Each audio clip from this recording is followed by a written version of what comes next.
Welcome to View from South Stand TV. I'm pretty sure my co-host has stitched me up again as I've got another defeat to talk about.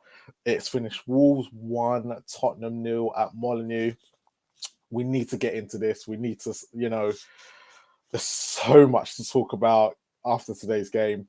But let me get my two guests on because I don't want to talk about it. Let's get their opinions. Let's see how it goes. First of all, I want to welcome to the show and making his debut, Tiago. How you doing? And also Harry Long, quite irregular on this channel. So let's get into this, right? I'm going to start with you, Tiago, right?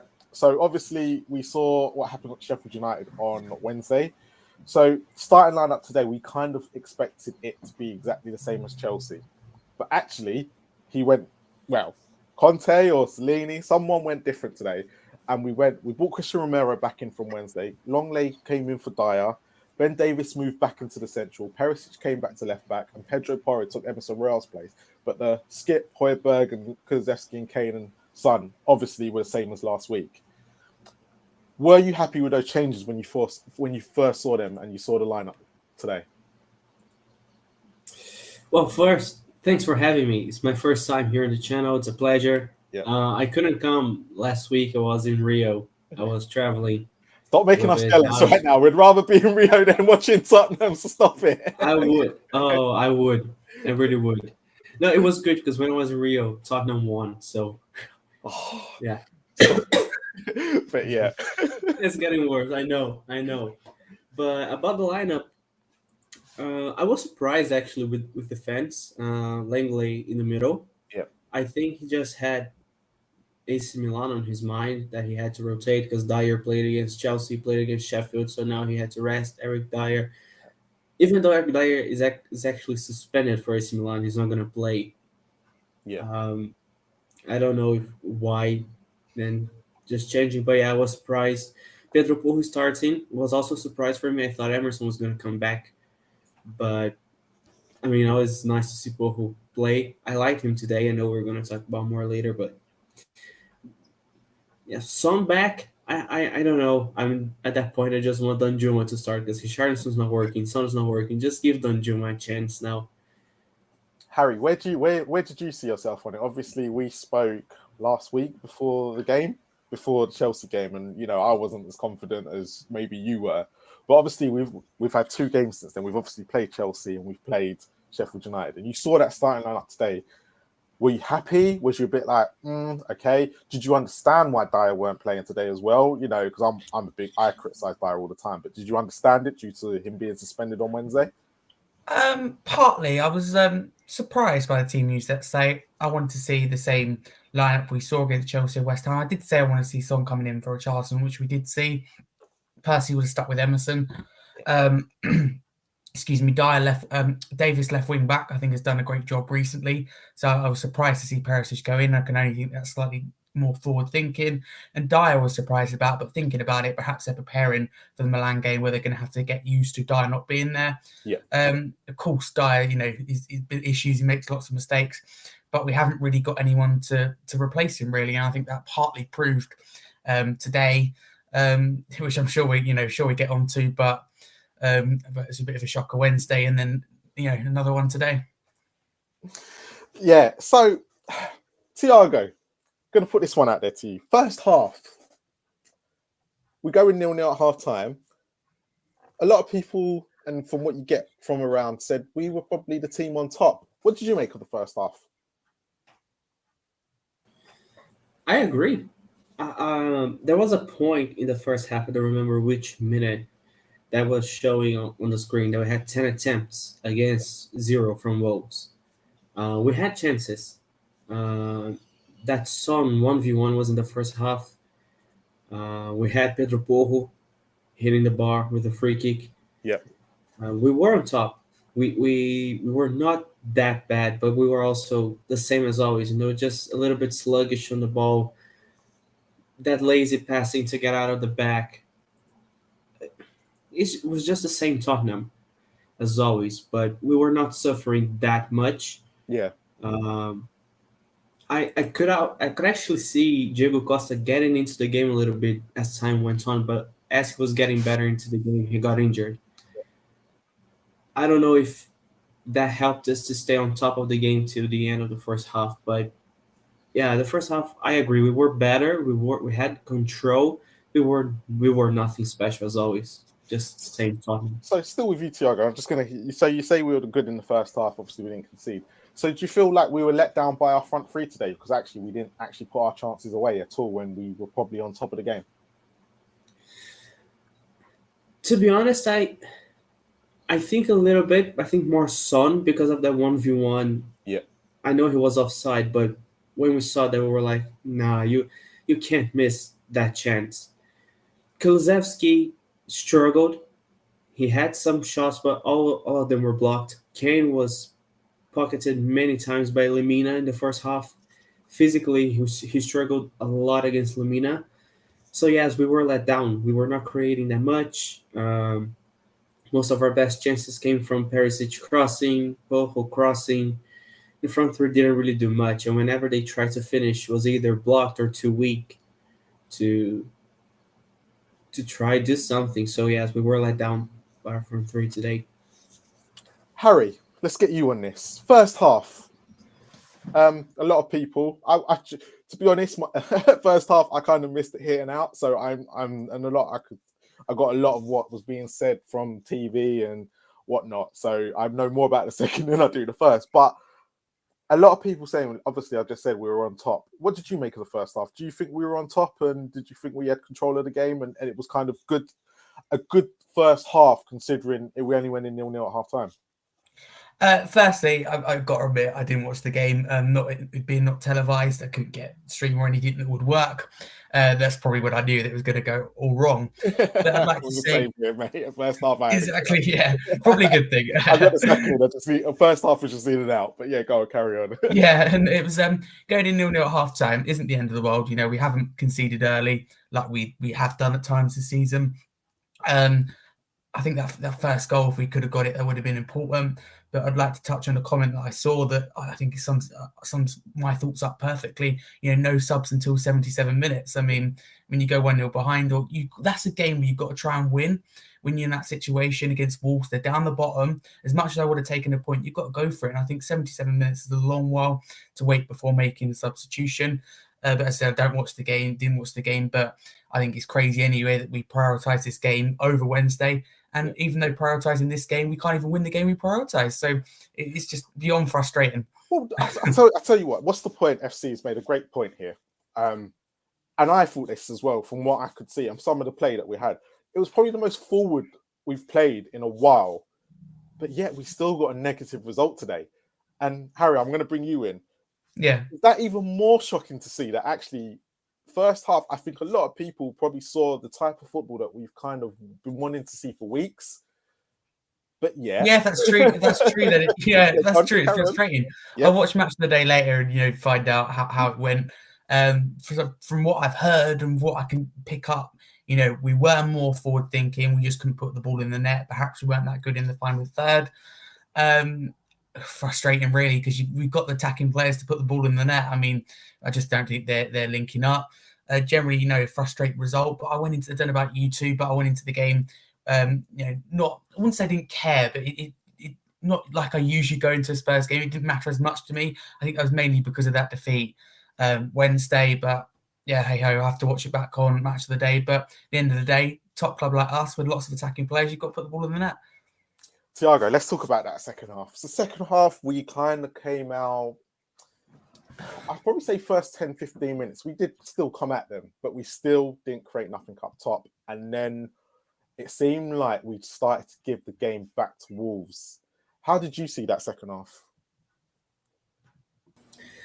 I just see the second half as exactly like Sheffield, and actually many games this season. Towards the 60th minute, our team just seems to drop for some reason. They stop running, they stop the press. They don't show the same effort and the same desire anymore. I don't know if they're tired or anything, and that's when the late substitutions make us even more angry. It was clear we were losing the game. It was clear Wolves were trying something different. They were making changes. They were changing formation. They were fighting. it was clear we were losing control of the game. It was clear, just as many games this season before, and it's just frustrating that they waited until the 77th minute to make a sub. Yeah. Like, just make one sub to change.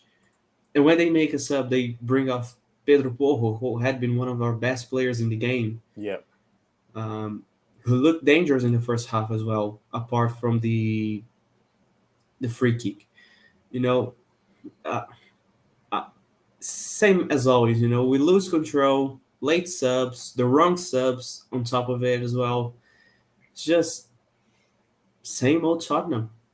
So you mentioned subs there, and I wanted to get your opinion on one sub in particular, because obviously you being from Brazil, I just wanted to get your opinion on how the Brazilians are seeing Richarlison at the moment. Obviously, he's not getting enough game time at Spurs. We wait until, I think it was the 84th, 85th. I don't even know what time we brought him on, but we were 1-0 down. And there was nothing going on going forward. Is there a theme in Brazil that he's not getting enough game time? Is Tottenham the wrong club for him? What's going on with Richarlison at the moment? It's weird because, of course, after the World Cup, he received a lot of love from Brazilians. But even before the World Cup, there were some doubts if he was the guy who should be the number 9 because of his quality. I think he showed he can be the number 9. He's been working brilliantly for us in the national team in that position. And after scoring those goals in the World Cup, of course, he received a lot of love from Brazilians. When it comes to Tottenham, people don't really follow the club, so they tend to think that he's just not getting enough chances. But as a Brazilian who watches Tottenham, I always say he gets chances. He has started many games. He just doesn't do nothing. He's not scoring goals. He's not being even dangerous in most games. For me, it's sad to see a Brazilian fail like that. I've always wanted to see a Brazilian explode at Tottenham, like, for example, Coutinho Romero has been doing. But it's not good enough. It's clear it's not good enough. The guy has 0 goals in the Premier League, not dangerous. He fights, he runs. Good, at least he has that. But he needs the end product. And Harry, I've got a question for you. Yeah. So we're looking for a goal. And we bring on the one player that's probably going to leave at the end of the season. I probably should have asked Thiago about this, but we brought on the other Brazilian. But Jan Juma, brought him in January, played against Preston, and I think he's played one other game, and he can't seem to get minutes. What's going on there? It's crazy. I mean, he's got to come on against Wolves. I mean, some were saying perhaps he should have started. I wouldn't have started him, but I would have brought him on. I would have got to the point, 60, 70 minutes, right, where it's 0-0, and I would have brought him on then. You shouldn't have to wait to go behind before you make a change. That's almost like saying, I'm not going to prevent this mistake until this mistake's happened. Yep. It's just ridiculous. It's a really lazy and poor mentality, if you ask me. He's got to come on early. He deserves an opportunity. As much as I was surprised to see Lucas Wednesday, for example, I thought he was actually one of the better players on the pitch on the night. I thought he tried hard. He tried hard. I've got a different opinion on that, and I think fair enough. No, and I'm going to bring this in right now. I'm going to so as you said there, he tried hard, yeah, and everyone said he was our most effective player. And Thiago, I might bring you in on this as well, but I believe that what he played on Wednesday was exactly how Lucas plays every week for us. It was no different. And because the rest of the team were bad, I don't think it made him any better. He just literally stayed at a standard. And I couldn't believe that most Spurs fans were saying he played well. And I was like scratching my head going, but if he played like that when we had played well, you would have said he played crap. So it's either one or the other. Are you accepting the mediocre because we were that crap? Or are you accepting that actually because when he got the ball, what did he do with it? He pushed us forward, but what did he do with it? And that's my question for you. And again today, what did he do? He probably played exactly like he did against Sheffield United today, than he did on as he did on Wednesday. Go on. So that's for you, Harry. Sorry. For me, yeah, for you, yeah. Partly agree. I thought that Sheffield United, the players, people say, they tried hard, but I think that the heart, the quality. I think was lacking a little bit, if I'm honest. I'm not saying the players didn't care, but I think generally you got the overall feeling that the club, didn't really care. Yeah. It was good to see Lucas at least trying. I don't think the quality is necessarily there, but I like someone who's not afraid to take on players, whether it works or not. He frustrates me, and he has, his whole Spurs career when he hasn't, when he's done something fantastic, like took on so many players and hasn't passed. But yeah, I definitely think, the whole team was really bad against Wednesday, and that's why he probably stood out. But yeah, going back to Danjuma, it's a strange one, and you've got to bring him on again. I hope we get into it, but it's down to Conte, Stellini, the coaching staff, who I think are the biggest issue at the moment. You've got to bring Danjuma on. When you're 0-0 away to Wolves and you want to get Champions League football, that's when you've got to kill the game. You've got to win the game, not hold on for a point, wait to go behind to bring someone on, and then don't bring him on at all. It's ridiculous. Substitution's far too late again. And they've got a lot to answer for. Conte's got a lot to answer for when he comes back. Thiago, let's step away from the game for a little bit now, because I've got you both for a short amount of time left. What do you feel? Where do Spurs go from here? What do we do with Conte? What do we do with the players? Where do Spurs go from here? If we've obviously got a big game Wednesday. Is it Wednesday? Yeah, it's Wednesday. I'm getting my days mixed up. But we definitely got a big game Wednesday. Where do you see Spurs going from here? Because that's top four. We should have been cemented today, especially with Newcastle losing. Brighton winning weren't helpful. Obviously, Liverpool have got a game in hand. With their game in hand against Man United tomorrow, it's kind of we're hoping for Man United to kind of beat Liverpool tomorrow. But if we lose, if they both win their both games in hand, I think we're 7th or 6th. If Brighton and this is the problem we've got now, we're losing our grip on top four, and that is what the club's aim is. So, what happens next? Yeah, I actually tweeted before the game. City won against Newcastle. If we win our game today, we go 7 points clear of Newcastle. And even if Newcastle wins their 2 games in hand, we're still in front of them. But yeah, just watch us go and lose to Wolves, and we lost. It's always how it happens with Tottenham. Looking at what's next, on Wednesday, we're probably losing again. Let's be honest, we're not going to win the Champions League anyway. Even if we go to the quarterfinals, we're not going to win it. Are you optimistic about that? I think you can say I'm a little bit optimistic. But no, I think we're going to go out, and I just think we need to change. Honestly, today it's the day I've always been Conte defendant. I've always defended him because we all know he's a good manager. Yeah, but he's not helping himself. Today is the day I stopped just defending him because his in-game management has been terrible. His choices are not good. His lineups haven't been good. It just feels like he doesn't want to be here. We know he doesn't want to be here, but at least try. Do you think just change it? And that's the next question. I'm going to keep with you on this bit, Thiago, because you said that he doesn't want to be here.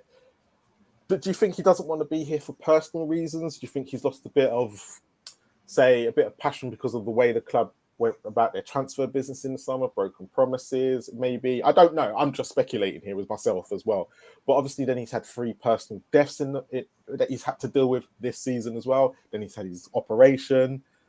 Could it be a catalogue of things that have just happened this season, especially to him, why he's probably thinking about his future and his life and probably family? And I think that's probably what's been most important, especially when he went back to Milan and he didn't come back, kind of thing. So do you think that's kind of where he's thinking at the moment? So you can kind of see why he's not committed.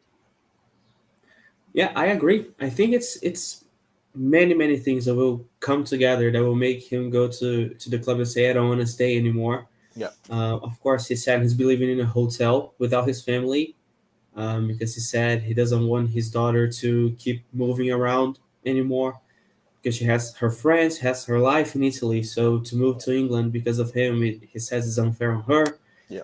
So he's away from his family. He had his health issues. These 3 close friends dying this year. I think the main reason is personal issues. You listen to him before the AC Milan game away, and he just says, "Oh, Italy is my first love. It's impossible to not fall in love for England, but this is my home, this is my house, and my first love is and will always be Italy. Nothing will change that. But also the club, the state where the club is, the fan base, the signings he's getting. We were talking about Danjuma. Maybe he's another player that he didn't want, and now he doesn't play to prove a point like he did with Spence. Maybe, yeah. Has it happened again? So all this relationship with Levy, his family away, friends passing away, health issues, it's just gonna come to a point where he's gonna be like, yeah, I need to take a break, go to Italy, stay with my family, just have some time off, reset, and then go again. Harry, before I let you both go, what's your opinion on this as well? Where are you sitting at the moment? I think I've come to a conclusion. Obviously, you've got to bear in mind, he has had a difficult year. I respect that. Health issues, losing 3 people close to him, it's had it difficult. But if I was Spurs right now, I'd personally sack him before we get to the point at the end of the season. I believe our season can still be resolved. People go, oh, we're 4th place, but we're losing claim of that top 4 spot. You've got teams behind us like Brighton, Newcastle, we've got games in hand on us. Before we know where we are, we're going to be 7th or 8th in the table. I don't know how we're 4th. I think it's only because of the way other teams like Liverpool and Chelsea have had their seasons. We're incredibly lucky to be there. I think it can still be resolved. But I'm sick of the stubbornness, sick of the excuses. He doesn't have to even be here to annoy me. And something that I said this morning. And like with the game today, it's just so predictable. I said Wolves are going to win, Traore is going to score. I could just feel it. And there's things like Wednesday where I know, if you don't play the first team, you're going to lose. There's things like that where I think it's down to common sense that the Conte just can't, and Stellini can't just see. So to be honest with you, I've had enough of them. I've had enough of the football, had enough of the results. As I said, the stubbornness, excuses, there's changes. There's so many things. I would actually pinpoint them as the main problem right now.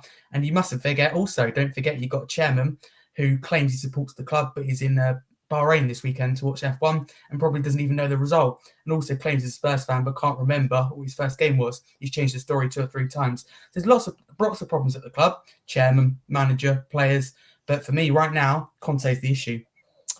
Okay, just before I let it, because you've just said something, and I've just got to ask you both this one question, because there was something that, so obviously I'm a Conte fan, and I'll openly admit I'm not one of them. He's even against the football at the moment. I don't find the football that depressing as many others do, right?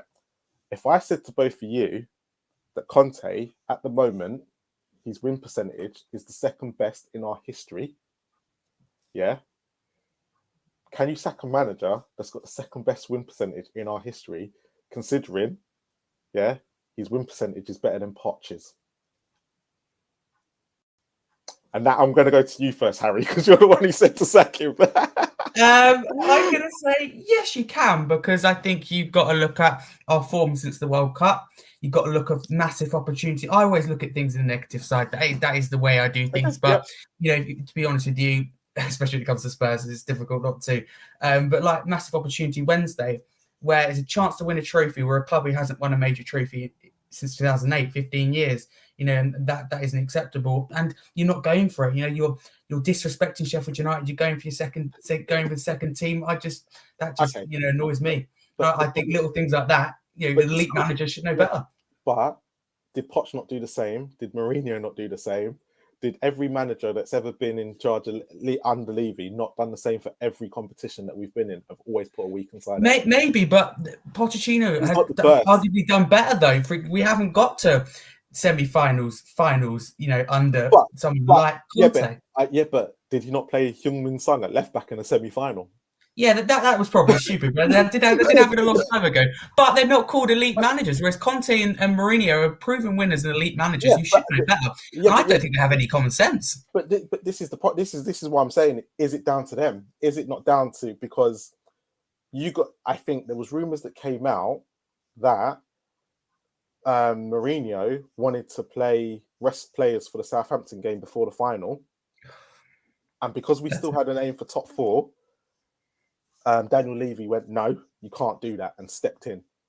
And then he got the sack because Mourinho said, who's the manager, me or you? Well, for a start, I'd like to say we don't know if that's true. But what I will say is the only sources that have confirmed this, but it's not allowed to come out because obviously Mourinho is under Well, not to say anything. Yeah, but what I would, true. So, the reason for my question is actually, is this not down? Well, you said elite managers should know better, but is this not down to depends what their boss is telling them to do and what's more important? And that was. Well, I think the priorities at the club are messed up to start with, and what does Levy know? He hasn't got a clue. You know, he can't count on his fingers how many players he's got out on loan. I dread to think what he's like watching the game. He probably doesn't even know who's who and who's trying to score where. You know, literally, I think he's that clueless when it comes to football. But I think he's a fantastic businessman, so I wouldn't listen to any advice from him.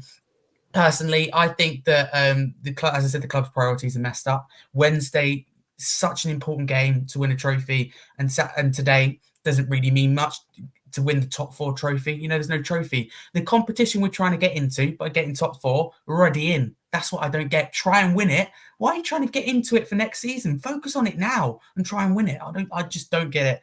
Club's priorities are messed up. Baldy doesn't know what he's doing, and I'm sick of Conte as well. On that note, from both of you, you've been absolutely brilliant. Thank you for both coming on.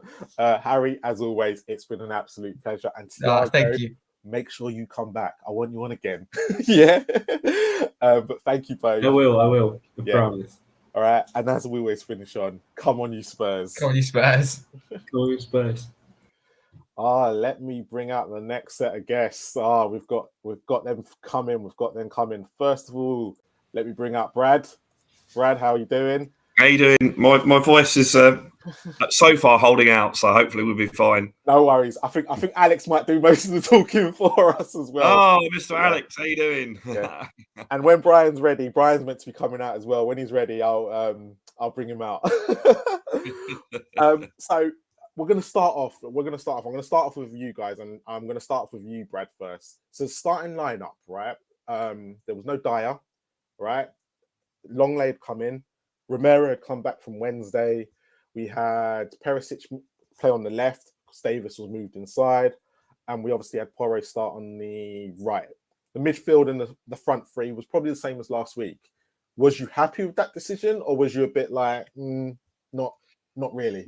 Well, my unhappiness starts with the lineup on Wednesday. So I personally would have played a strong team on Wednesday and rested players today. Yeah. The reason I say that is because if we lose today, which obviously we did, we've got another 10, 11 games to catch up. Yep. If we lose on Wednesday, that's it, gone. FA Cup, gone, out the window. Yep. Not saying we're going to win it, but we had a chance of we should have beaten Sheffield United. We would have had a chance of getting a good draw, which we would have got. And then you're looking at a semi-final, final, possibly. So when I saw today's lineup, didn't surprise me at all. But I was more disappointed in the lineup that we played on Wednesday than I was in the lineup we played today. So if we'd have played a strong lineup on Wednesday and we'd have won, I'd have been expecting a rested lineup today. I don't know if it makes any sort of sense. No, it does. Alex, you obviously heard my question there to Brad. Go on, because I can see you steaming. But let's talk about the starting lineup first before you start getting into other things. Yeah. So what did you make of the starting lineup today? Starting lineup, listen. Are we allowed to swear on this channel? Of course. It's past 8 o'clock. Okay, so before I start swearing, just big up to everyone in the chat and big up to obviously Brad, Alex, my man, and Hans, big up. How do I put this nicely? I don't give a fuck about the starting lineup. Yeah. I don't give a fuck about anything. Mate, I don't give a shit. Burn the whole thing down. Restart. This team. I'm not even just going in on Levy anymore. Today, anyway. The whole club, from the very top to the very bottom, is rotten. Is rotten. That starting lineup. First of all, I don't know how Son started. I don't know why Son started. Certainly shouldn't have been on in the second half. Dan Juma, I've started to nickname him Dan Spence because he's not a club signing. He's come in because we have to buy him. He was only bought because we thought Porro might be not going through, so we had to sign someone. So we didn't have a window where we didn't sign anyone. They made 5 substitutes during that game, and we didn't react again. But the question I'm going on I'm so wound up and so irritated. Mate, it doesn't matter who starts because what do we do? 3-4-3, 3-4-3, 3-4-3, 3-4-3, 3-4-3, 3-4-3. Doesn't matter. It doesn't matter. What logical sense was drop it? All right, Dyer's been shit, but he's suspended for Milan, so you can rest him at Milan. Yes, it may have been. We want these three to play together and get a bit of unity. Yeah, that was going to be my question. Do you think it was a bit of that? And to be honest, I think they only conceded. It's the only logical thing, Marlon. So it probably means that it wasn't the reason because it's logical. The reason that Don't do logic. Right, stop making me laugh, right? Because this is quite serious. The reason why, and actually, what I was going to say was actually, if you looked at the defense today, yes, they will put a lot of pressure on them, but actually, as a free, they wasn't that bad. I think it was in more forward and going forward that might have been more of the problem. And that, but if the defense is going to get plumped left, right, and centre for 80 minutes, eventually it's going to crack. And actually, they as a free, they didn't really. I personally didn't think we missed that today. I thought the midfield and our front three were probably the poorest on the pitch. If that's in that, and that's right, with my opinion. Let me come back to you, Brian, in a second. I want to bring Alex and Haz in it quickly. Yeah, Alex, and let's go to you, Alex. What did you make of the starting lineup today? It was okay. Were you happy? Is this what you expected? There's nothing really more to say on it, really, to be honest, Marlon. You know what I mean? Yeah. Like, just so I can just make a little bit of a note, because I was on the football terrace, and big up Terry, by the way. I did go off there straight away. I did go off and unannounced because all I was told is, it's your fault. It's your fault. You go to the games. Well, I'm sorry. The fans are not the fault at the end of the day. You know what I mean? At the end of the day, it don't go. Like, we sorted it, me and Terry now. We sorted it. I've had a conversation with him. Yeah? Because I told him why I went off. Yeah? So big up to him now, yeah? But this is the thing. I'm getting tired, and this is not having to dig at Brian, my boy, because Brian is my boy, and he will never dig me out. Never dig me out. And even Danny, even though he's deluded, he's still my boy. He's still my boy every single time. Danny's right there listening. We love you, mate. He's still my boy, whatever it is, yeah, every single time, yeah. But I am absolutely sick to the back teeth of talking about Daniel Levy and flipping owners now. I'm done with it, bruv. I'm done with it. And it's making excuses now, yeah? Because when we lose a game, every single time I hear about Daniel Levy, why are you not doing this? Why is it not that? No, it's not this. Was Daniel Levy on the pitch on Wednesday, bruv? When we bottled it, bruv? Yeah? Was he on the pitch today, bruv? When we bottled it again? Was he on the pitch when we bottled it as a Farmers League last year, bruv? Yeah, in the Conference League. And by the way, let's remember about that Farmers League Cup. Who won it, by the way? Who won it? Who won it, bruv? Our reject manager, Mourinho, bruv. That's the one I need to say, yeah? Who we sacked after the cup final, bruv. Before cup final. Yeah? It's the players and the manager, yeah? He's the one that can't make a substitution, yeah, before the bloody 75th minute, bruv, yeah? I said to you already, yeah? I'm not going to give you a prediction. I gave you a spoiler, bruv. This guy's gone. He's finished, yeah? I'm done with him, bruv. I'm finished, bruv, yeah? I've already told you on my channel, Alex THC, if you really want to know, the main event, the intouchable, the unbeatable, bruv, and that's it, bruv. Was talking, yeah, said the name, Pochettino, back at our club, bruv, yeah? And now I'm putting a name to it now, bruv, like someone putting a ring to a lady, bruv, yeah?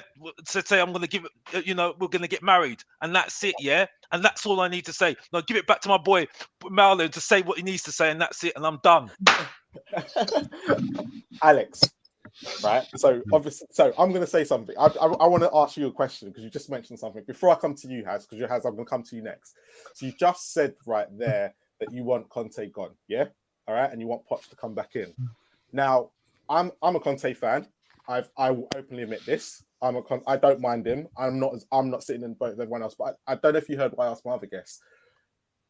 Conte's got the second best win percentage as a Tottenham manager, with probably what most of us on this panel believe is not the greatest squad. They've got great players in Harry Kane. Someone's performing last year.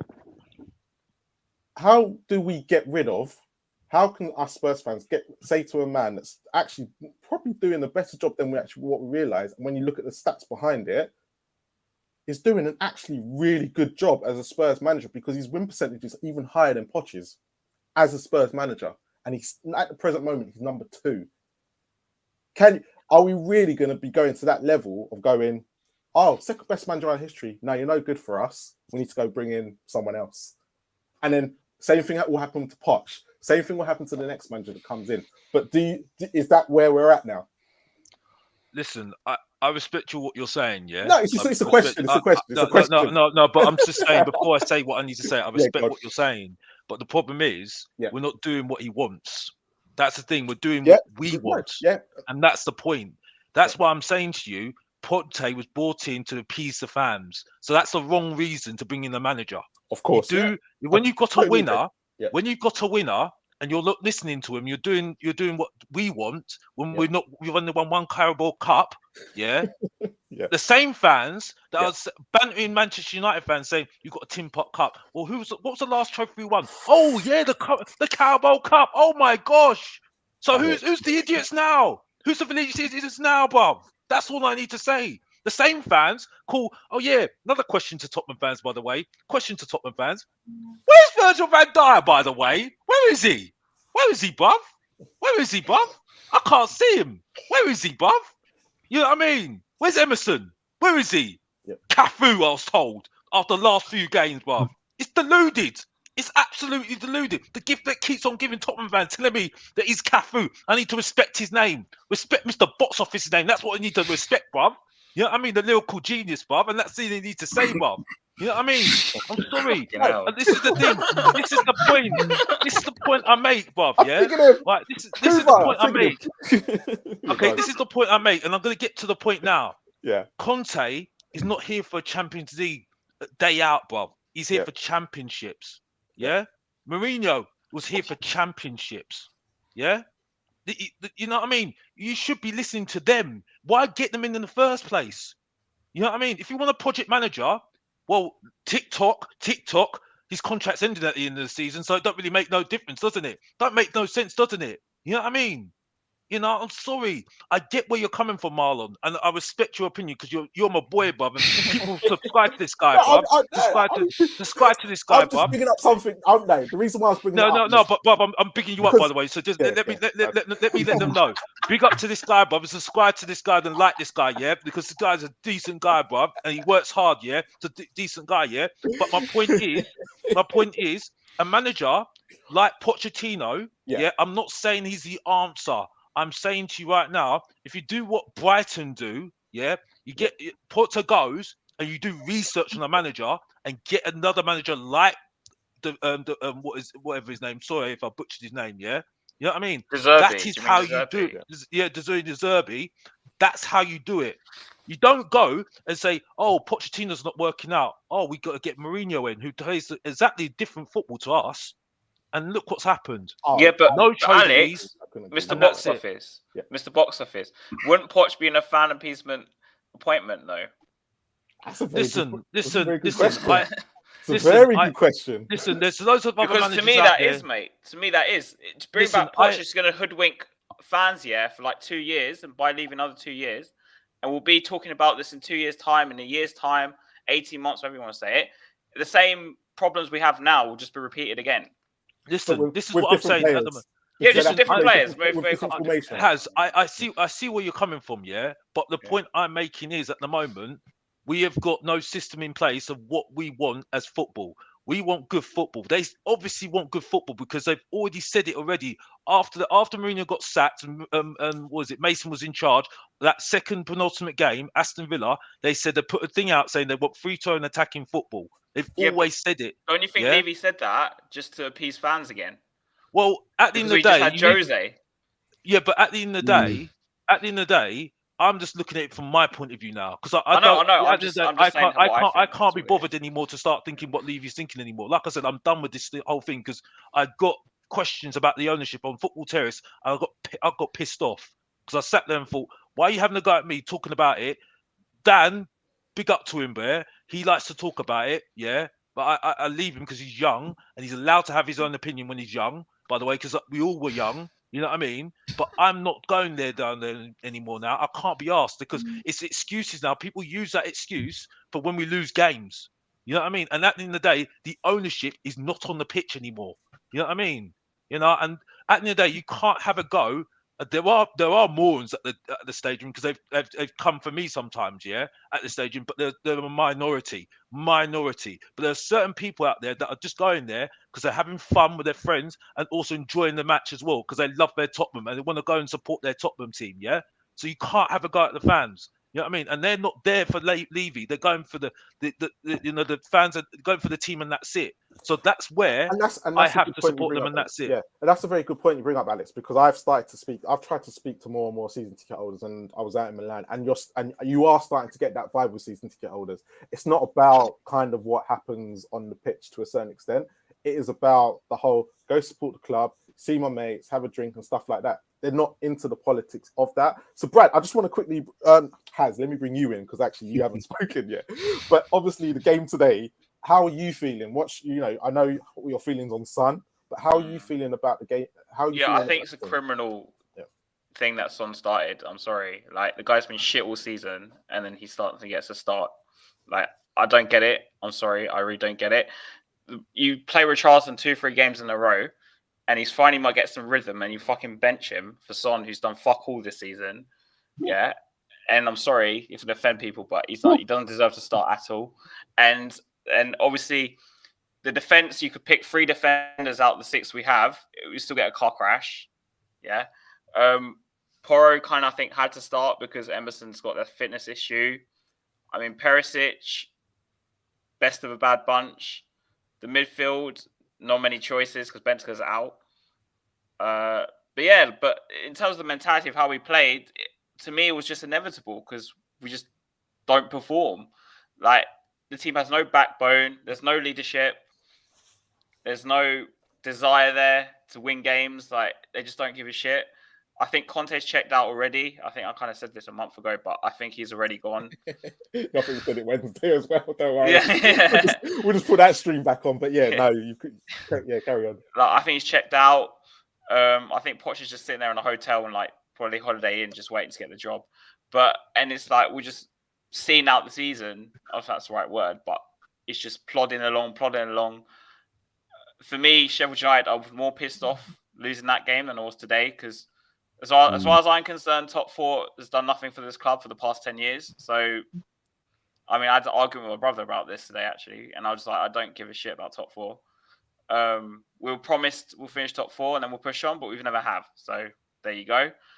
So, I kind of become apathetic to the result even. Like, when we lost today, I wasn't that bothered. I was just like, whatever. I don't give a shit about the league, so... Brad, let me bring you in. Can I just very quickly explain? Go on. Let me just very quickly say one thing. One thing. I just want to explain what is going on at Tottenham Hotspur right now. Our owner is on a yacht. Our chairman is in Bahrain. Our director of football is about to go to jail and is on football bail. Our manager is either, I've heard he actually entered England yesterday, he's at home. And we have a bunch of players that are, apart from like the Canes and whatever, disgrace. But that is the Tottenham hierarchy. When you look at an organisational charts of work right now, owner yacht, chairman Bahrain, manager fuck knows whether he's in England or Italy, but I've been told he came yesterday. Director of football on the verge of going to jail and a 2-year football ban. Sounds like a great football setup, doesn't it? So, Brad, where are you sitting on this Conte stuff? Are you in, out, take it all about kind of scenario at the moment? Well, first of all, I think he's gone at the end of the season, and I think he'll go for personal reasons. I think that's what will be the official reason, and probably the correct reason.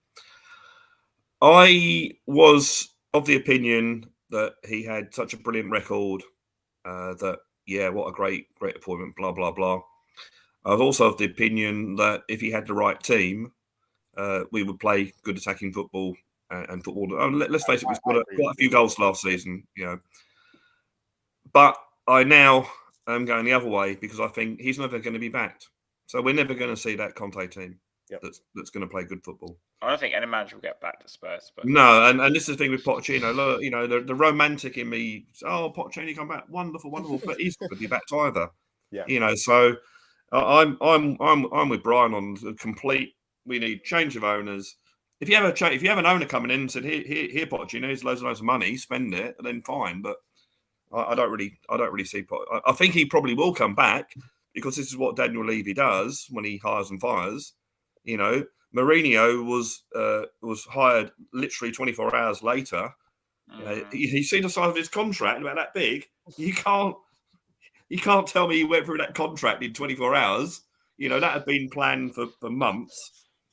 We had the situation with with Nuno when Nuno went, and the fans at the game were all. Brian was there, I was there. As you were probably there. Yeah. We want Levy out. Yep. What happens? Oh, Conte. Nuno gets sacked. Conte comes in. It's a fan. You know, it's appeasing the fans, and it's what he does. Even the Mourinho sacking. Oh, what a surprise! That happened when the Super League was happening. What a surprise! So you know, if Conte had, if they said there's no money's not an object, you go and buy the players you want in the summer to add to what you might already have at the moment. Now we're led to believe that Richarlison's not his. Spencer's definitely not his. Danjo Armour's obviously not his because he's not even getting 5 minutes. Basuma, But he said, here's unlimited money. You go and buy the players you want in the summer. Then I'm all for Conte staying at the club. But Brad, I'm sorry to say this, not bruv. happen. Brad, I'm sorry to say this, bruv. He ain't going to do it, bruv. He's already told us already, bruv. Unfortunately. No. I agree. That's what I'm saying. Listen, He's gone. I absolutely agree what you're saying, but the problem is that there's just too much things to read between the lines, and I'm not blaming Conte. Only blaming Conte for what's going on the pitch at the moment. You know what I mean? Because at the end of the day, he's supposedly a good manager, and we can't look past that as well. You know what I mean? So, you know, doing the things that he's making mistake of, doing the same things and stuff like that. I do understand it from his point of view because he's sitting there saying, well, you got me in, by the way, not the other way around. And I've won trophies with like this. So sorry, F you. I'm here. I'm the winner. You're not the winners. So who you? I'm the expert here, by the way. So I'm sorry, but why are you not listening to me? You know what I mean? What do you guys reckon? I thought about this today. If we'd have actually appointed Fonseca as our coach, because he came in, he was going to be appointed before Nuno was, and that fell through. He had his family planning their tickets to London. He was ready to move, and then for whatever reason, they never went through with it. I think he was a good attacking coach. I don't know a lot about him, only what I read in the press and saw on YouTube. But he was a good attacking coach. I just wonder. I think the problem is that let me just get a question for all of you and actually answer this. Are you all now at the point where actually it doesn't matter about the European football? It doesn't matter about exactly what happens. Actually, if we just were to play good football and got an attacking coach in, that would just keep us happy because at the moment, not for me. Why Enoch are here? This is the way it's going to be. Not for me. I like attacking football, to be honest with you, but I just think at the moment we're trying to chase success and it's not working. It's not working, and that's it. Because at the end of the day, we brought in Mourinho and Conte because we want to win now. Because we've got Kane and Son, and we've got players there that need to win now. Yeah. As soon as that didn't work, it's like, sorry, we need to start letting go of these players. Because like I said before, and I don't care what anybody says to me because I'm just Mr. Box Office, man, the main event. So I could take anything wrong and that's it. I don't care. Kane is a loser right now, yeah, with no trophies. I'm sorry.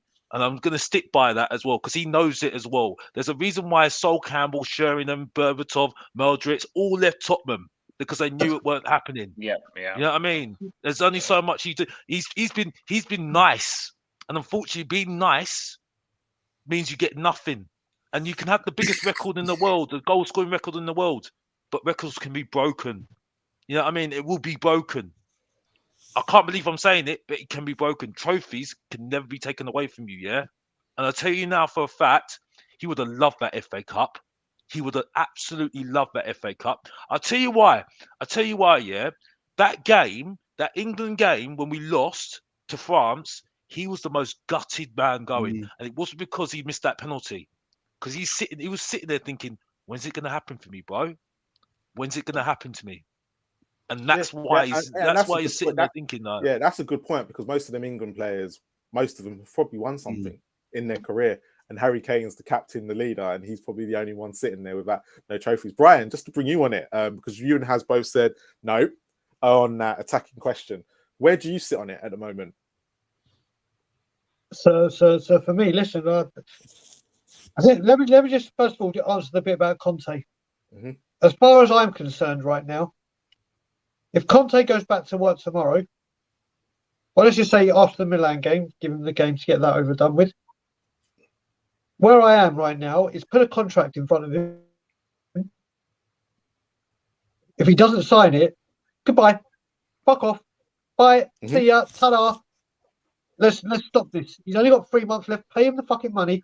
What is the point of going through this? What is the point of keeping this going?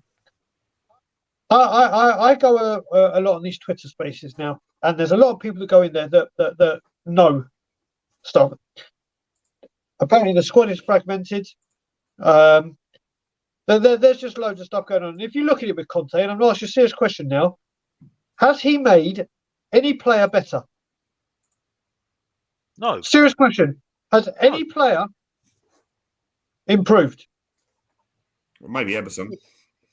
Well, Okay. No. Everson's not been proved. I'm Okay. sorry. No. Brad's got a point. Over the last 5 games, he has improved tremendously. But I'm talking throughout his entire time at this club. Would you say? I'd say Højbjerg. I would say, and off the top of, and I would say, and people might not agree with me on this, but I would say he's improved Kulu and Bentancur as well. Okay, all right, we'll go with Kulu and Bentancur. Okay, well, we can do that. I know they came in late. But, they came in late. Yeah. But okay, so this world-renowned manager who I loved and still think he's a great manager, he comes in and is meant to make things better and wins everywhere he goes. Yes, he gets ball players. There's no argument with that part. But a manager improves players. Yeah, I'm not denying that we've got some shit. But that shit have got shitter. Yeah. Davies and Dyer last season started playing well. But this season, mate, I've got to the point now where the way Conte works is you back him and you give him money. Yes. If you're not going to do that, no point. There's absolutely no point. It's another vanity project for Levy's ego, like Jose Mourinho was. Oh, what is this guy for 20 years? 20 years, he's been the best. Well, yeah. Well, you got him too late because you wouldn't do everything. Now, when it comes into listen, it doesn't matter if we start. So what? We start playing attacking football. People got to remember, if Poch comes back, let's just say it's Poch. Harry Kane is not the Harry Kane he inherited.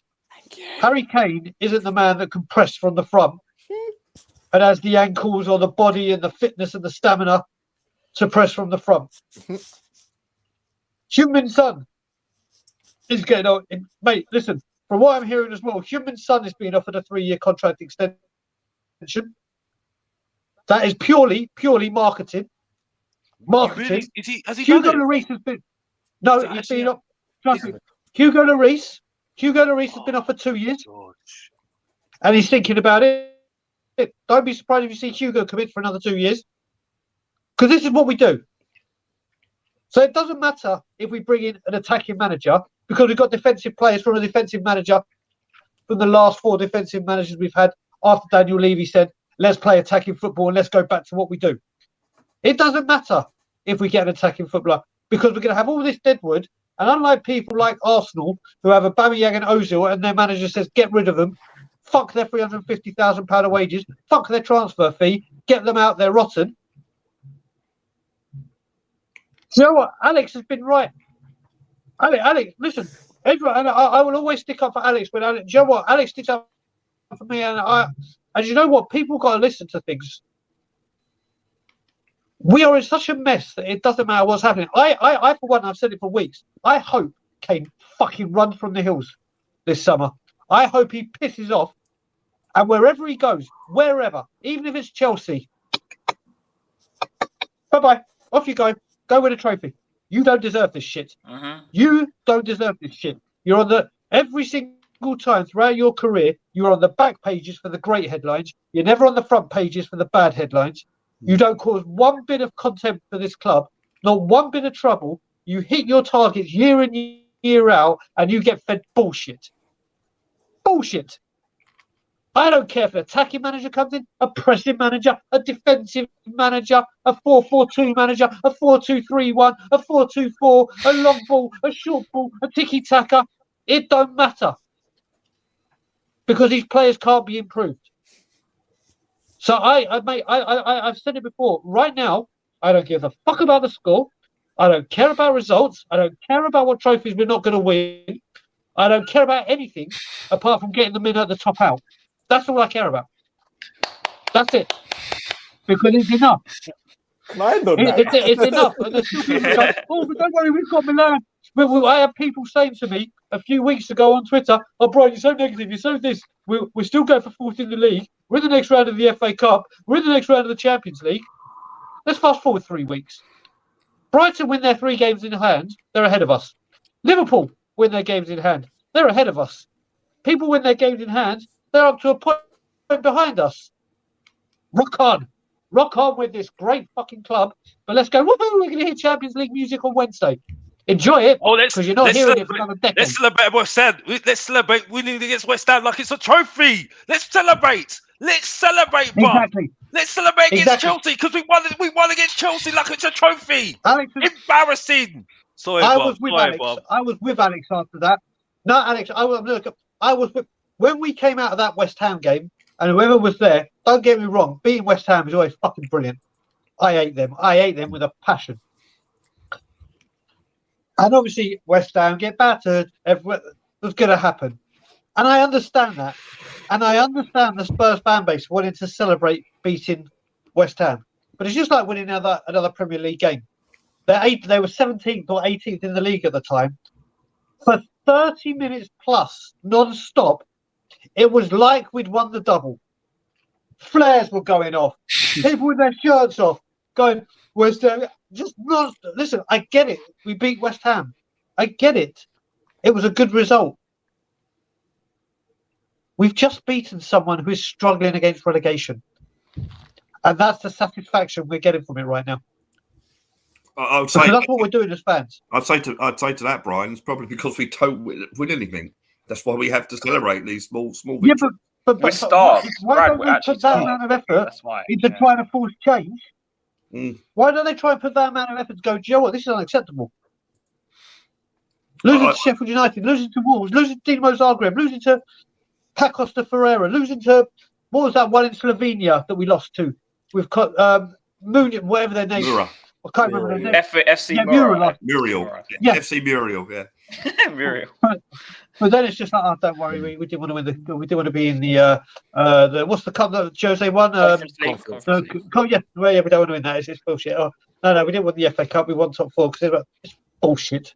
I don't give, honestly. It doesn't matter what manager comes in. It don't matter what players come in. It don't make a blind bit of difference. Justin, you know. No, to be fair, I mean, I put a tweet out at the end of the game, and to me, one of the things that Brian has sort of hit on there, which I actually do agree with, is it's always quite funny when we all used to come on and we used to say that, this was a cup final when West Ham would beat us, I would let them have it. It's their cup final and things like that. And actually now it's ours. We've reached that level now where beating Chelsea, beating West Ham, beating Arsenal, those are our cup finals. Finishing top 4 is our Premier League. The club itself has pushed itself into such a situation now where the football team is a sideshow. Everything that goes on the pitch, as long as this team, and I've said this before, this team can finish 4th bottom every year and they'd be happy with it almost. The only reason that they want top 4 is because of the extra revenue it brings in from that point. When you actually look at it, if they worked out that they could do enough for this club to stay 4th bottom And then they've got the money from the NFL, they've got the money from the Formula One, they've got the money from the concerts and everything else that we were told, that we were led to believe was going to cash generate and was going to be pumped back into the football team. You know, they'd be happy with it. And that is what we're seeing, you know. I wasn't surprised. I think Haz said it, I was more annoyed over the Sheffield United game than I was over today. But what I think made me laugh more than anything else was the report in the Sun that came out and said apparently the board were annoyed fucking over rubbish, the Sheffield United game. I don't believe that. I burst out laughing because I thought, get serious. The money talks. 30 million quid, I think somebody put out to say that is what you get for getting into the Champions League. 2 million quid for in the FA Cup. Everybody knows what is the club's priority. What is the club's ambition? And I guarantee Kane will go in the summer because the club will not turn around and let him go for nothing. They're not going to turn away 100 million quid when United come calling, because that is exactly where he will go. We will be left with some of the players that we have now. And when you look at it, it's just Tottenham. It's just a circus of embarrassment. But ultimately, if we finish fourth, we've won our trophy. We've won what the club define as a trophy, you know, in terms from a cash cow perspective. And was I that bothered by losing this time? Not really, because the board never, or the board or Daniel Levy never mentioned the football team. Well, the thing that summed up with this, the thing that summed up more than anything, and where I really realised where the club's ambition was when they turned around and they said one of our biggest achievements was getting European football 17 seasons out of 18. When I saw that, I thought, until this ownership leaves, we won't win a single thing. But the reason the fans, and what frustrates me, but I've worked out why fans, you know, we saw the protests that didn't, you know, that people weren't wanting to join to, is because they're not bothered. The saddest part now is you look at it, and as Brian pointed out earlier, people were more interested in going along to that West Ham game, cheering along, you know, doing all the, you know, laughing and joking and, you know, ripping the piss out of West Ham, when actually sitting there and thinking, but we're not winning anything. You know, why are we not winning anything? And ultimately, I think most of our fan base really don't care, because they're kind of happy to turn up, have a nice day out, win, lose or draw, and go home. And that is sadly now where we're at. And a quick question, hold on, Has, before you join in there. There's a quick question for all of you on that. If that makes them happy, though, should we be saying to them that they can't do that in a weird way? Is it a case of if they're happy to go into games and, you know, they're happy to be going with their mates and things like that, that's their prerogative, isn't it? So why, if they don't want to aim any higher and they're the ones paying for the season tickets, why should we blame them for that? I would say that they're within their rights to go to football for whatever reason they want. Now, my personal perspective is that I want the owners to change, of course I do, but I don't go on the protests for whatever reasons. But I still really hurt when Tottenham lose. I go to the ground and I have beers with friends and that, and I join in and singing for a little bit, that sort of thing. And it is a day out for me. But at the end of the day, love it. It's all right. At the end of the day, you can do it. Football result is what matters. Yeah. And on I didn't go to Sheffield because I didn't have anywhere of getting there, but that really hurt because I thought we've got a chance of winning something. Okay, we might have met Man City in the quarterfinal, or Man City, Man United in semi-finals and lost, but at least we could have got there and had that chance. But we've been knocked out. And also, funny thing was, it's not having a slant at you, but the old win ratio of Conte. Well, he's got a 0 win percentage in 5th rounds of FA Cup. So, and I was only putting a positive spin on it earlier because actually his loss ratio is worse than most managers. But if we're looking at wins here, he's actually winning a lot more games. Has he was going to come. So I just want to make a few points. Just in response to Alex, first of all, you mentioned how Conte and Mourinho are win-now managers. And obviously, that is right to us as fans. But to Levy, he sees them as like fan appeasement things. So like Conte, because we were shouting Levy out for like an hour at the Nuno game against United, he sees Conte as like, I need to bring in someone to appease the fans to get them to shut up, get them off my back. With Jose, it was a romantic thing because he chased Jose for years and years. He finally got his man. He still didn't back him. Yeah. Can I say one thing? Let's just be real here. Yeah. I just want to say one thing. I'm going to let you continue. I just want to say just what you were saying when you said what Levy looks at us. Yeah. Everyone on here goes to games. So you know you need to have a CRN number. Yes. What does that C stand for? Customer, isn't it? Yeah. No, it doesn't stand for customer. What does it actually stand for? Do you know what it actually stands for? No. Client reference number. Oh yeah, it's client's reference. That's what. It's not customer. It couldn't be supporter reference number. It is client reference number. Sorry, Has, continue. Yeah, sorry. And then as for the managers that Marlon asked the question about which manager do I care that much, I don't give a shit because it doesn't matter what manager we get, they still won't get backed. So it don't matter to me. You could appoint Sean Dyche, Ryan Mason, give Mason a 10-year contract. It won't make a difference. Like, I'm with Bob Spur on this now. Like, it don't matter. Just give Mason the contract. I don't care. Poch again is just to be a fan appeasement appointment because there'll be last word on Spurs and other fans. Yeah, I was thinking of that C as well, Cooper, by the way. but yeah, so like Poch will just come in and then you see half this fan base suddenly go, well, Poch is back. Oh, we're playing good football again. Oh, blah, blah, blah. But in 12 months, we'll have the same problems we had under Conte or under Jose or under whoever else. Now, also, I don't know if you guys read the Football Insider article about Spurs being a multi-sport club. Have you guys read that at all? Yep. Yeah. Did you see that sentence about if the football isn't good, they have other things to offer? Has anyone read that sentence? No, I haven't read that one yet. I read one of them, but no, not that one. Yeah, so if you read it, and that's why I've been waiting for the financial results today. Sources, but he mentions about like, Spurs want multi-sports and all this, and then one of the excerpts says something like, Spurs want if football isn't good, they have other things to offer. That's and he goes, you can advertise different partners, different things. That's unbelievable. And it's like, to me, that kind of shows how much of a shit the owners give about the football because it's like, the go-karting, wasn't it? We want to diversify the stadium as much as possible. If they've we're not a football club anymore. If they've even added after that statement, so we can fund the football team because the football team is our priority. If they had said that, it may not have been so bad, but they didn't.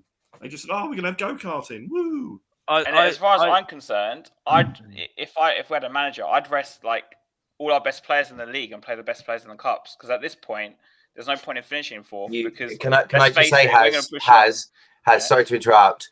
We did have a manager who did that, and he got sacked before the final. Yeah, so it's pointless. I understand what you're saying, but if that did not epitomise to anybody where the priorities truly lied, then nothing will, because that was the whole point. Mourinho realised, I'm going to get nothing. I'm not going to get the backing I want. I'm not going to get what I need. So why don't I just turn around, screw everything else, go for the cup? Yeah. And as I said, he was sacked a week before. And that epitomises no interest in winning trophies. None at all. Personally, I don't. For me, I'd rather, the club actually, went for someone like Thomas Frank, that is a completely different direction, and just say, do you know what? We're not going to win yet, but we're going to build something and maybe go with that. I think, but I hate to say it will be Poch, and people will sit there and see the second coming, and that will buy him some time for a couple of years until that all goes south. Exactly. Yeah, the only reason why I said Poch, is to start a process off.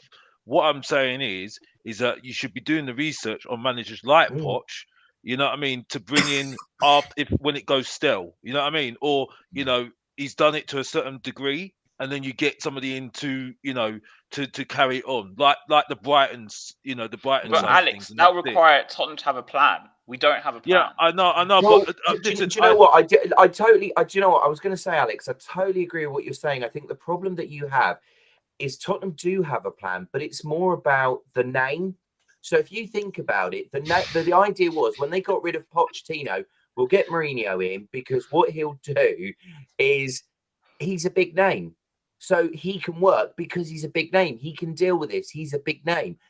And that's what they did with Conte. When it didn't work with Nuno, it was a case of, well, he's a big name. And that is all the logic is. If it's a big name, they can make it work. Regardless of everything they need, it's just a big name to them. Can I just make a point about Thomas Frank? Thomas Frank has done absolutely amazing things at Brentford, but he's had the backing of his chairman.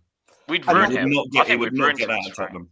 I'm only saying it. Budget. He could. I'm only saying work at Spurs. Yeah, I'm only saying it because would it work though? I'm only saying it because it's personally what I feel. You know what I mean? Because I can't think about any more about leaving anymore. I'm done with it.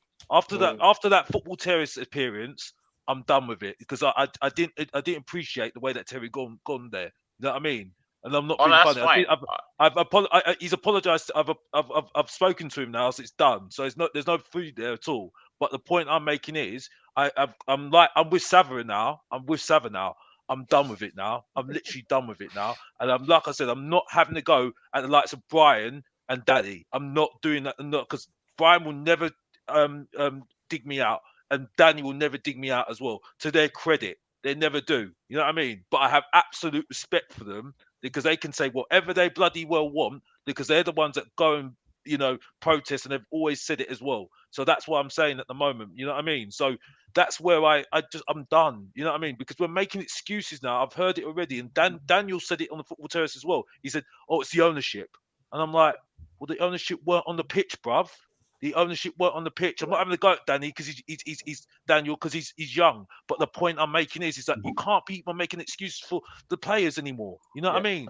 I agree with that. Yeah. It's ridiculous, and you're absolutely spot on what you're saying, Justin. Yeah, the focus is not on trophies. But again, what I'm saying is, why get in these managers? Because managers. It's just absolutely to appease fans. It's just to appease fans. I think it was. I think to be fair though, if the club turn round, because this is the thing I've always thought, if the club turned round and almost just went right, scrap everything.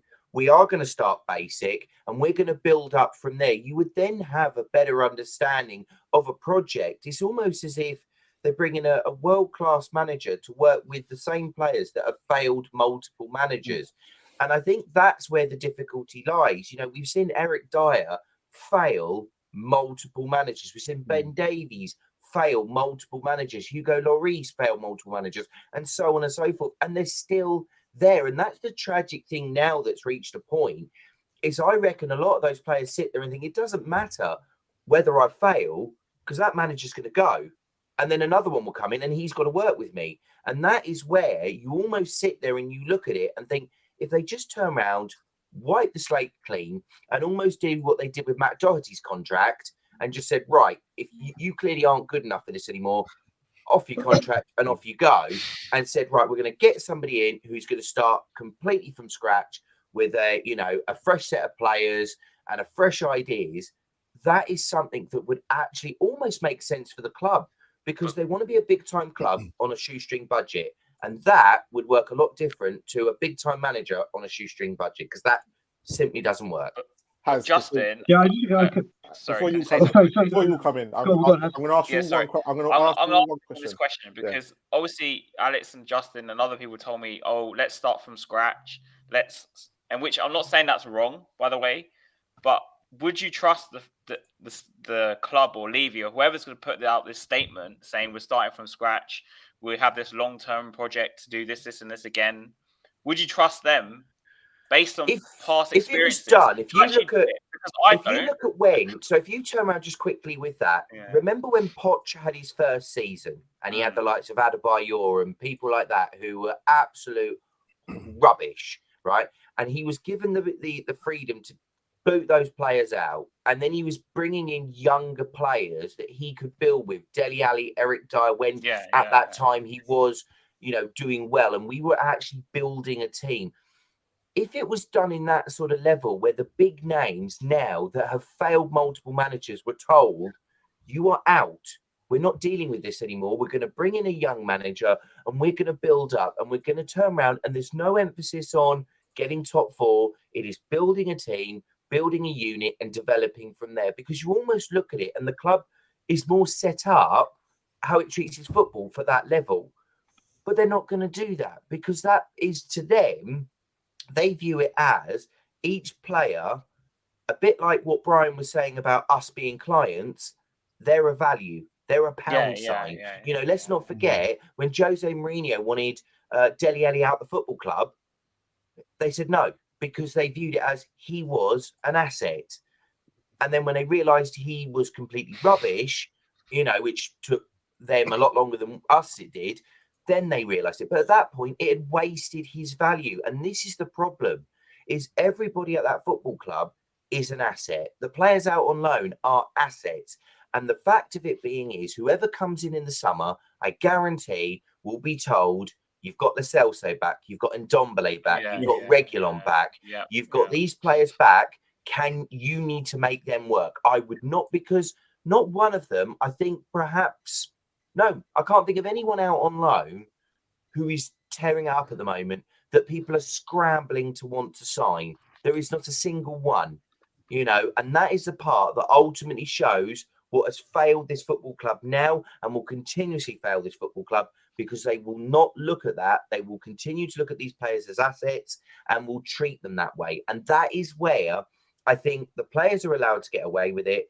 The managers 9 times out of 10 then give up with it. And then the owners will restart the cycle and we go through it all again. And that is where ultimately the failings have been and will continue to be, because a lot of people almost just grow accustomed to it. As long as though they get a nice day and they can beat, say, West Ham, or they can beat Chelsea, or they can have a nice Wednesday night in terms of the Champions League and hear the music, and reminisce about Lucas Moura, in terms of that beautiful hat trick that I'm surprised hasn't got him a statue outside the stadium.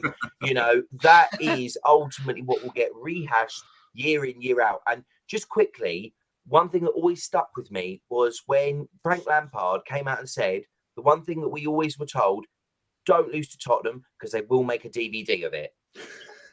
Okay.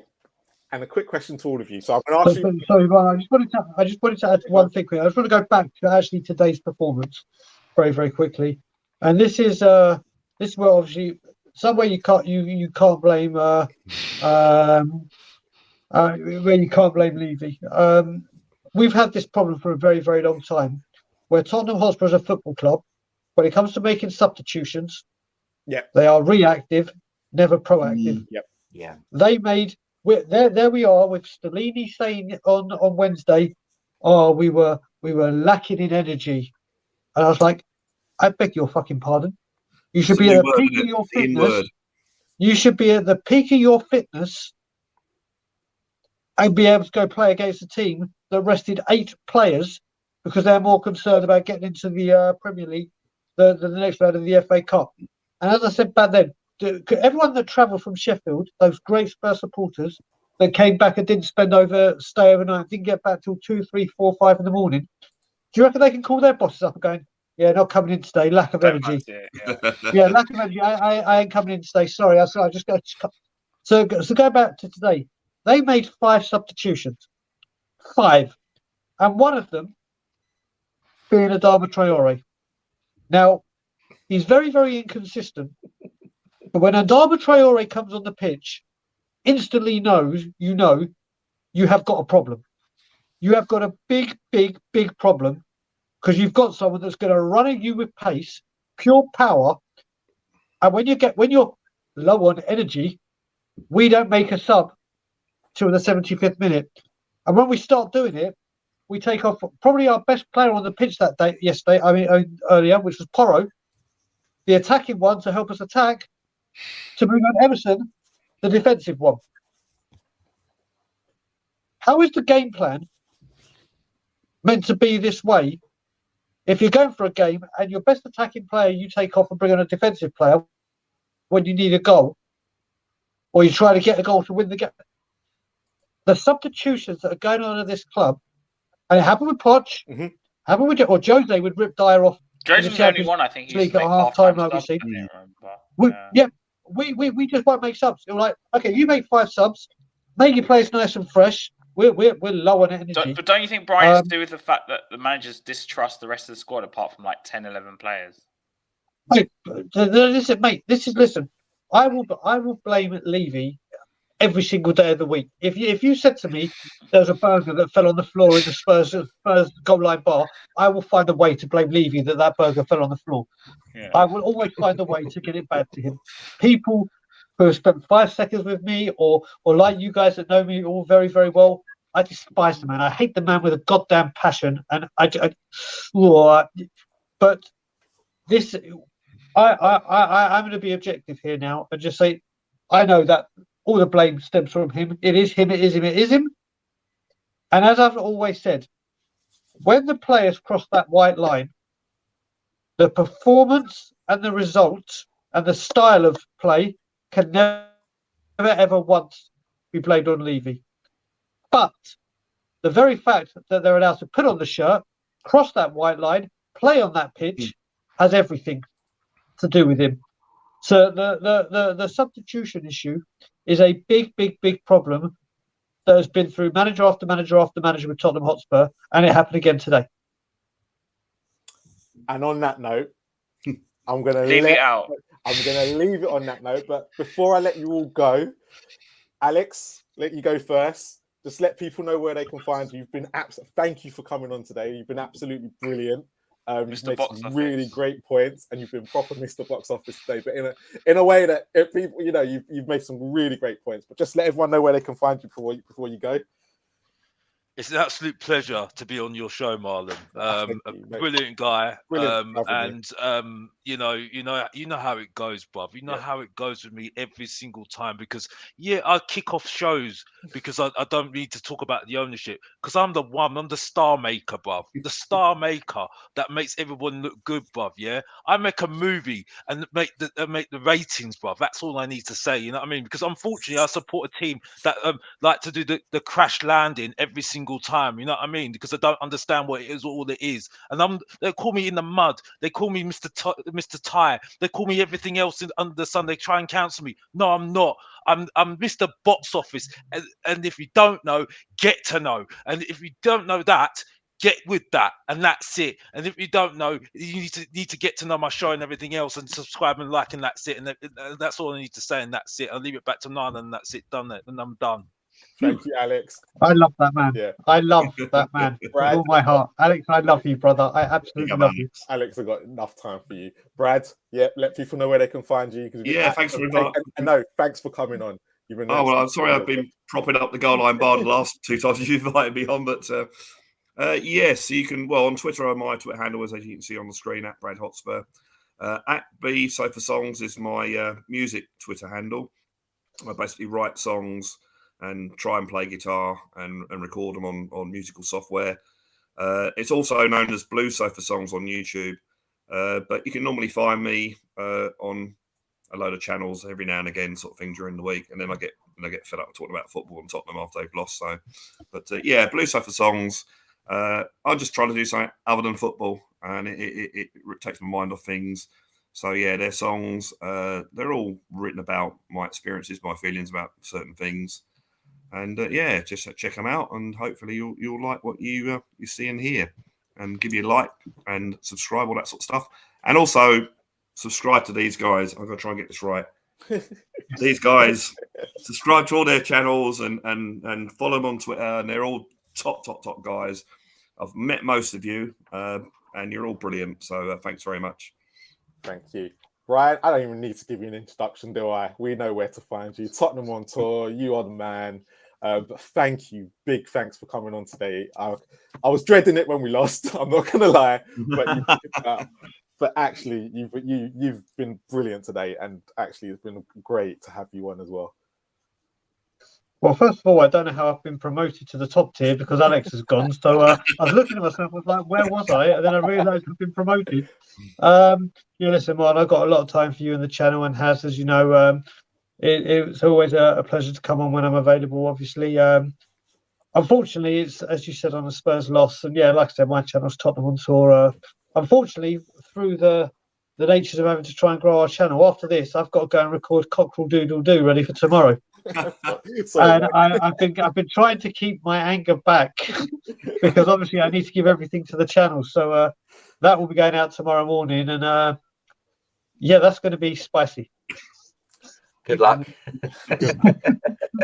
And you two at the bottom, I'm not even going to promote you. You two are my regulars, so just tune into this channel. Has got his Hotspur TV, but you can find him here most of the time as well. Yeah, I'm here pretty much every evening. Justin as well. He's always Like a double act. Yeah. Yeah. So they are both regulars. They're on this channel. Always come and check them out on this one. But yeah, they have their own stuff as well. Yeah, I'm live tomorrow. You're live 4, tomorrow. Yeah. So around tune in 4 live tomorrow on Hotspur TV. If you're looking for anything. And Justin, when are you recording your pod?